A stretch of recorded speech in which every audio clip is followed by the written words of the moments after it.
Hey everyone, welcome back. I am got another video for you today.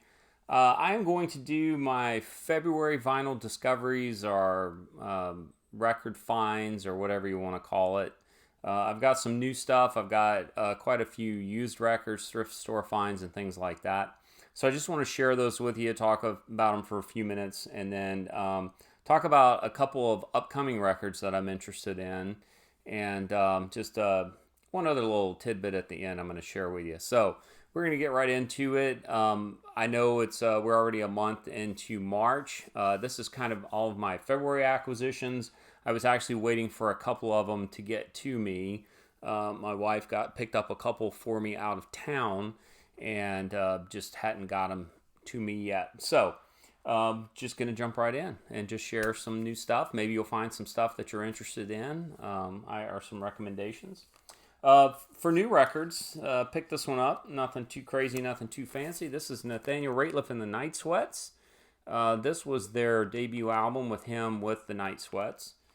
He had done a couple of albums solo beforehand, and this is a great album. It's really fun.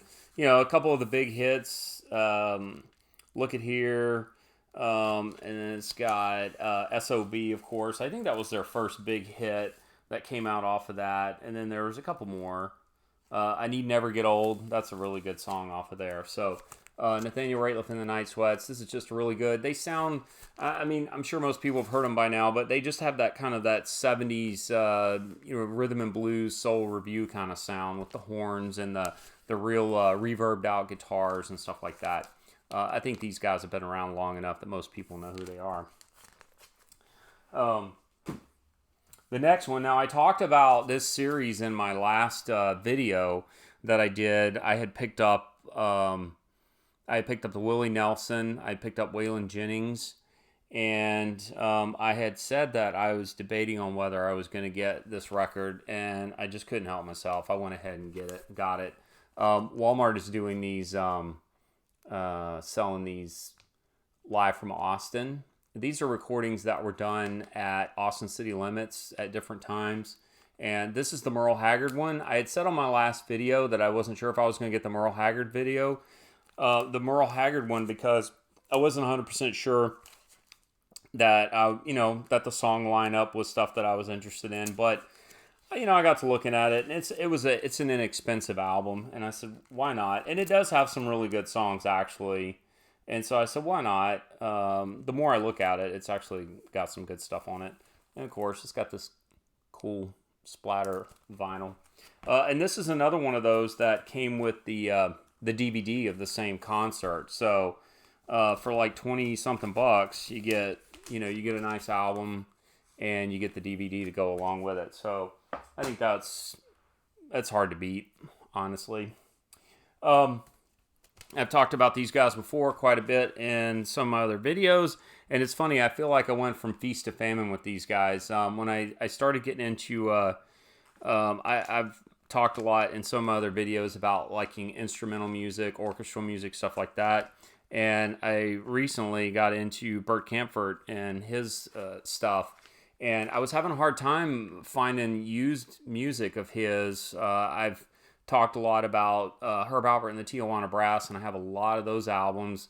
And, Bert Campbell's kind of similar, bigger band, but still has that kind of that bright horn sound that I really enjoy. So I did get on Amazon, and I found this album.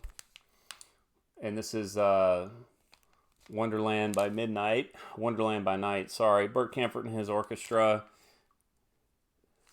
Couldn't find out a lot of information about this album as far as where it was pressed, when it was pressed, how it was pressed. Vinyl Passion is the brand. So this could be, I don't know if this is a gray market album. That's always the risk, especially for older albums like this. You risk the chance that it's some kind of a gray market that's pressed from a questionable source. But it was inexpensive, and I figured I'd give it a chance, and it sounds really nice. Is it an analog pressing? Is it original pressing? Probably not. Well, I know it's not original pressing, but is it analog pressing? Probably not. But if it's a digital source, it is a nice digital source, and it does sound really good. And the record's nice and clean too. It wasn't crackly and pops, and wasn't warped when it showed up. So I would say for kind of taking a chance on this record, I'm pretty pleased with it. The quality was pretty good. So it was one of those that I figured, what the hell? And it was good. Same with this one. I saw this one. I ordered the two of them together. This is one of his more popular albums, The Swingin' Safari. This one is from Vinyl Classics. It says on here, audiophile grade vinyl, 180, high fidelity collector's edition, newly remastered, deluxe inner sleeves, blah blah blah. It looks like the original record, with all of the jacket information and stuff like that. So it's kind of true to the original as far as the artwork and all the stuff, and the it's got the kind of that original look label, Del Rey label on it. Yet again, this is another one. I don't know what the source is, but it's nice. It sounds really good. It's a quiet record, and sounds pretty good. So I'm sure it's some kind of a digital source, but it sounds really nice. So I was happy with that. Plus, it wasn't expensive either. Like I said many times, that's the beauty of listening to some of the older music that I really enjoy, because you can really get a good deal on it. Another new album. Now, this was an impulse buy. This was that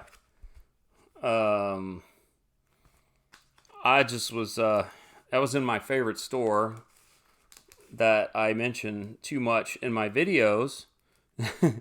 And I always walk through the record section when I go in there for groceries or whatever. And so I always walk through there, and normally they have about the same 10 records, but every once in a while they'll have one of their new little special editions. And they had this one. This is Jimi Hendrix Freedom Atlanta Pop Festival. So this is a single record from a 2-record set. They have a 2-record version of this where they have the whole concert. This is basically just kind of, they chopped that chopped that concert in half, so it's just a single record. But the reason that I jumped on this one, first of all, it was inexpensive. It was $20, and people can say what they will about buying records at different places. You just need to know where the record came from. And when I looked at the back of the record, it says it was mixed at Electric Lady Studios in New York, mastered by Bernie Grundman Mastering. So when I saw that it was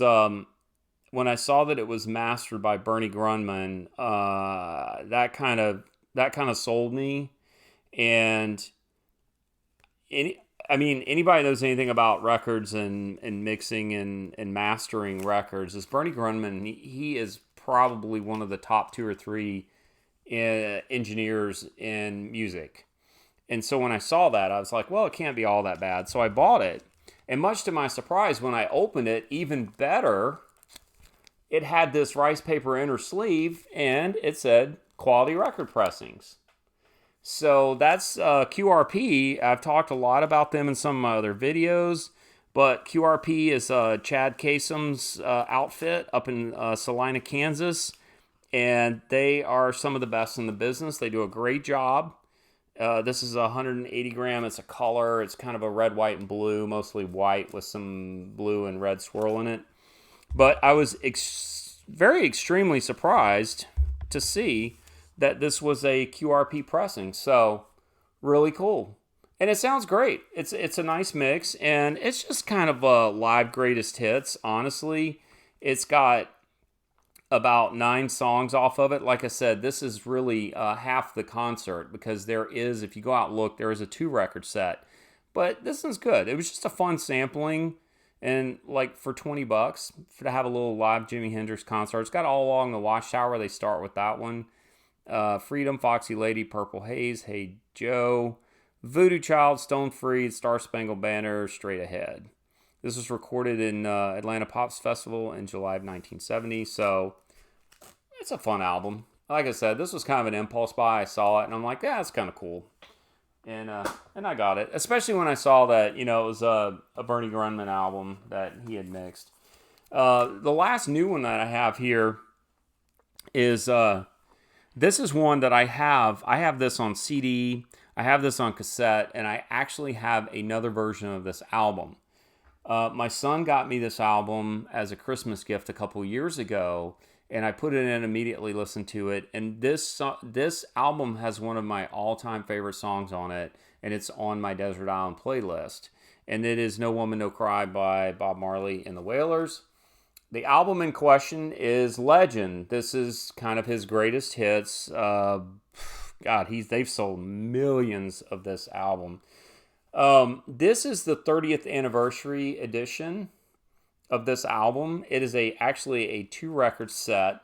It has 2 previously unreleased tracks on it, and it's in this really cool green, yellow, and red vinyl pressing.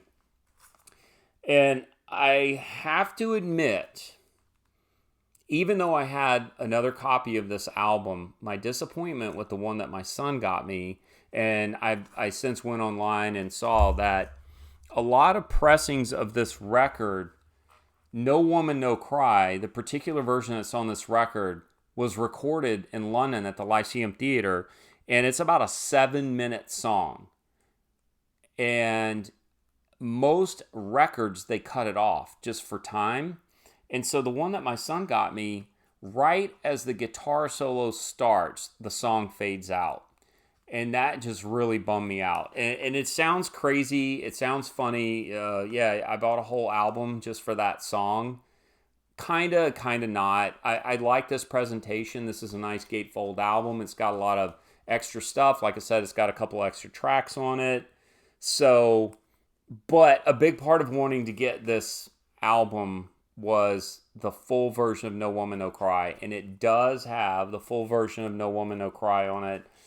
It's got Junior Marvin's guitar solo, which I just absolutely love. To me, this is probably one of my favorite versions of No Woman, No Cry that I've ever heard from Marley.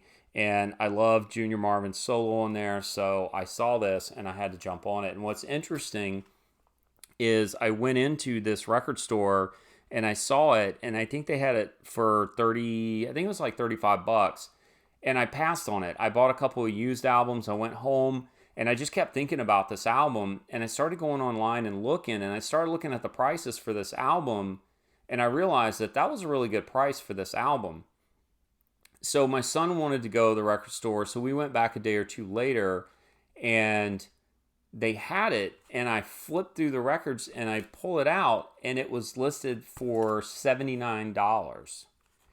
And I was so bummed out, because I was like, okay, wait a minute, this thing was 30, I think it was 35 2 days before, and now all of a sudden it's $79, which I think is more realistic from what I had been seeing for this particular version of this album. So I was seriously bummed out, because I was like, there's no way I'm not going to buy that album for that price. And so I flipped through and I pulled out and saw they had another version of the exact same album, and it was this one, and it was marked $35. And they were identical. They were the exact same pressing, exact same release. One was marked $79, one was marked $35. Of course, I grabbed the $35 one, and I checked the sticker on it, and it had the right album listed. And so I checked the sticker on it, and I brought it up to the register, and it rang up as $35. And I got it for $35. I think it's probably worth a little bit more than that. I have seen that album. Like I said, they had another copy of the exact same album for $80, $79. And I've seen it online for more money too. So I think I got a good deal. I was pretty excited about that. And like I said, the bonus is that it has the full version of No Woman, No Cry with Junior Marvin's extended guitar solo, which is awesome because it's a great solo. Okay, so that's all the new albums that I've got this over the past month or so. Real quickly, I'm going to go through a couple of used finds that I picked up. And funny enough, this is one of those months where when it rained, it poured. I had been talking about not finding the Bert Campbell albums, especially out in the used market, and then all of a sudden, everywhere I go, I'm running into them. So here's the first one. I picked up this one, Blue Midnight, another fabulous instrumentals by Bert Campbell. This one's really good. It's kind of a greatest hits. No, this one isn't a greatest hits. That's like a regular release. I have one. There, here we go. Here's my greatest hits. Same place that I got the Bob Marley album. They sell a lot of used records, and I picked up this one. This is a greatest hits. This is Bert Campbell's greatest hits. I think this is just a single record. Yeah, just a single record. And this one is from, let's see where this one's from. This is a Decca. I don't see a date on it. Oh yeah, 73. So that one's in really nice shape. The jacket of it was in really good shape. Oh yeah, and here's another one. When I got the other Bert Campbell album, I just happened to be flipping through and found this one. And this is Cheap Trick at Budokan. This is a classic live album. Really, really fun rock and roll album. I mean, if you look at lists of, best live albums, this one's out there. This one's out there a lot. This one is, I don't know. It's just one of those 70s albums. I mean, everybody's heard I Want You to Want Me. That's from this concert. And, great album. So I found this one in excellent shape. It's used. This is an early pressing. 78, 79. So I think this is probably a somewhat early pressing of this album. And the record is in beautiful shape, and it sounds fantastic. So really great album there. I mean, most people have heard Surrender and I Want You to Want Me off of those. Going back to more instrumental stuff, there's a window of Herb Alpert and the Tijuana Brass albums that I've been trying to get. I'm trying to get, from his first stuff to about his early to mid 70s stuff. Anything later, not a huge fan when he went off and did stuff without the Tijuana Brass. So this was one of the ones that was on my list. And my wife actually found this at a flea market. This is SRO, Standing Room Only. And it's just, it's another album of his stuff. And it's a great album. It's real fun. She picked this one up at a flea market. I think she paid $1 or $2 for this. Really good shape. The record's in decent shape. Didn't have any bad spots on it. And this is a good one. She actually picked up 4 albums for me. And I think she paid $15 for the 4 of them. So that one, and then this one is really cool. I mean, look at this cover. How fun is that? So this one is in really good shape. The cover is super, super glossy. It's a gatefold, and it's a double LP, 2-record set. And it's a Pickwick on the Pickwick International. It's on a Contour label. But this one's from the UK. This is a UK pressing. And I think this one's 1970.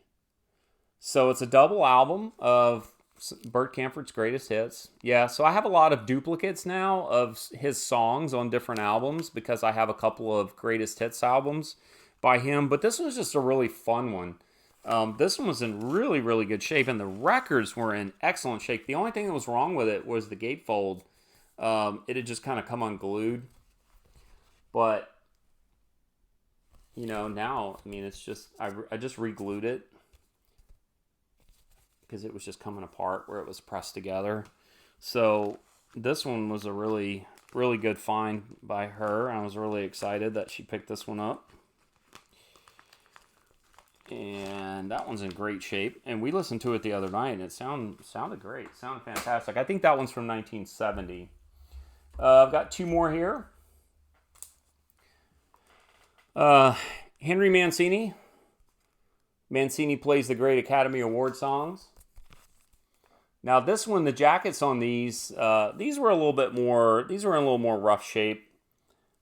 They seemed like they had probably gotten damp, so they felt like they had some kind of ripples to them and stuff like that. They didn't even have the inner sleeves on them.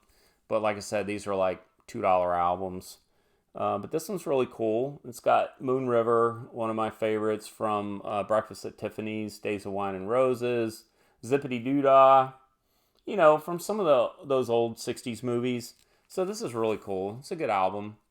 And we listened to a little bit of it. I try to sample them when I first get them just to get a feel. So this one was in pretty good shape. It's a little crackly in certain places, but, it's from the mid-60s. So, and then this is the last one. This is another one of her flea market finds.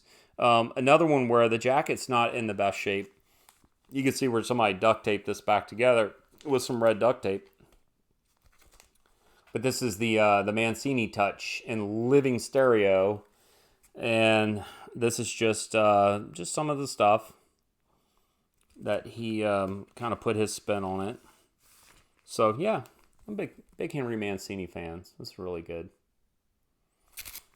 So anyway, that's why I kind of held off for an extra week, because I really wanted to get those flea market finds in there that my wife picked up for me, because I was really excited about those. And very thankful. But like I said, she got me the Bert Campbell 2 record set, the 2 Henry Mancinis, and the Herb Alpert and the Tijuana Brass. 5 records for 4 different jackets, obviously, because you got the 2 record set. But 5 records of music for $15. That's pretty good. Pretty good pickup, especially in this day and age with record prices the way that they are, and even used record prices the way they are. There's a lot of these records out there that are going for $10, $15, $20 that 5 years ago you could have picked up for 2 or 3. So I was really excited about that, and I was really excited about the condition that those records are in. So that was a fun find for her, and I'm really appreciative of that. And so now I've kind of beefed up that Bert Campbell section in my record collection, which is cool, because that's the kind of music I enjoy putting in the evenings and just letting it play and just kind of relaxing. Sometimes I don't want words. I don't want to think. I want to just listen to music and just enjoy it. So those are always a favorite, those like that.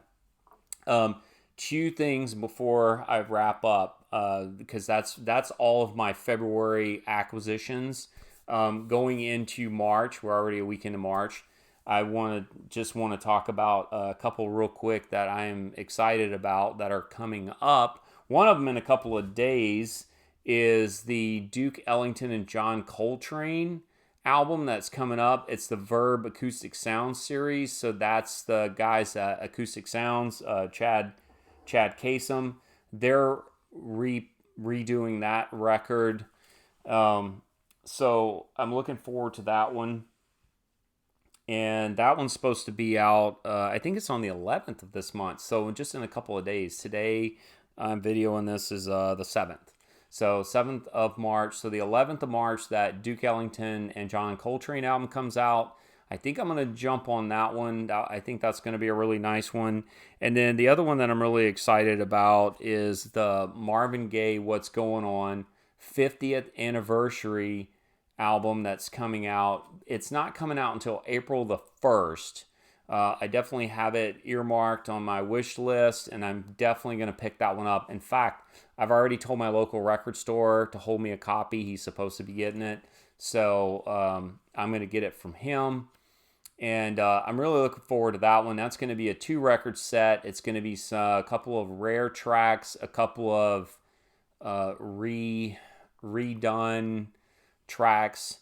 And I think I read that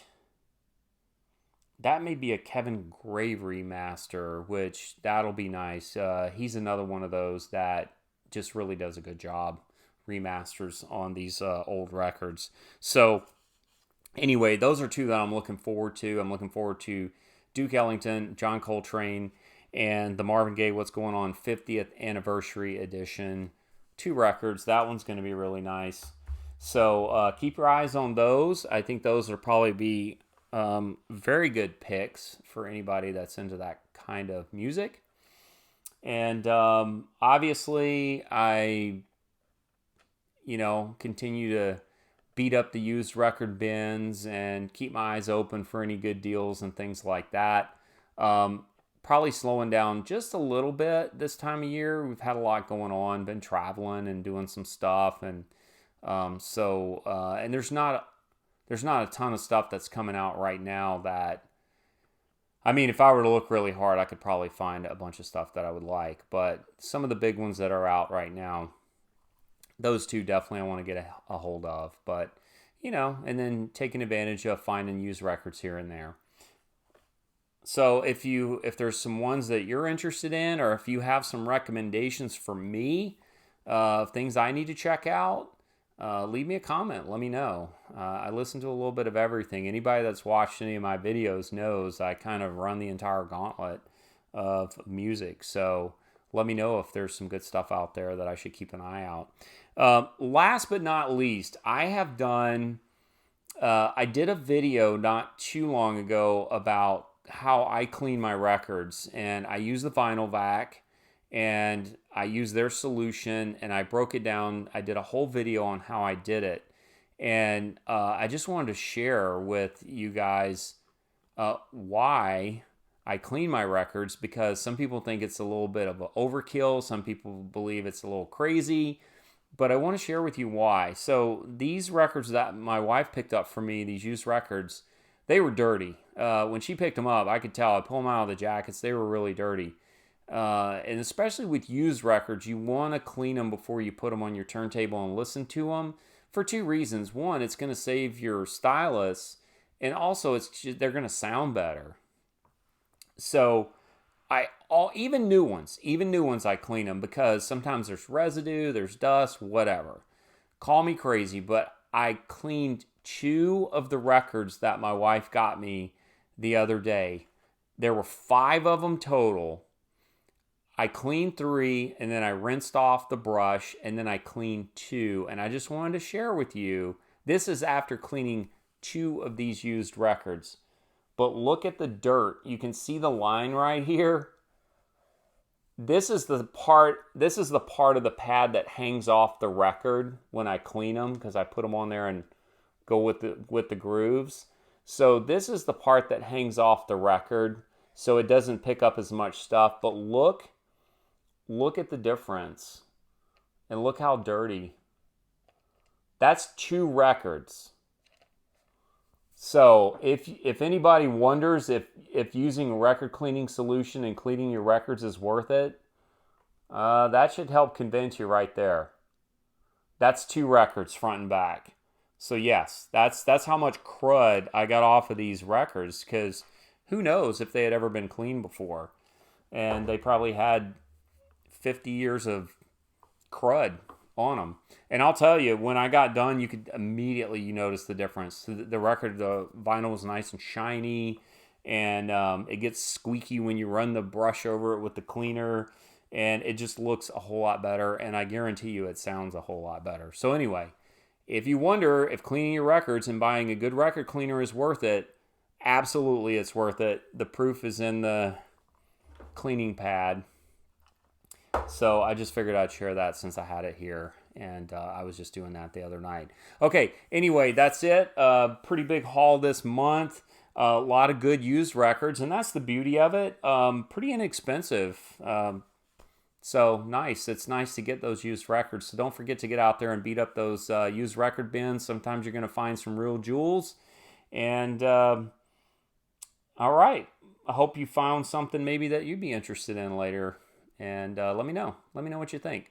Well, thanks for watching once again. I will continue to try to do these about every 4 to 5 weeks or so. They may not be exactly at the first of the month, but as I get a little bit of a stack built up, I save them, and then I like to share them. And mostly it's just to share with the community out there and people that may be interested in looking for new music. So, all right. Well, thanks again for watching. I hope everyone is doing well, and I'll see you in the next video. Thank you.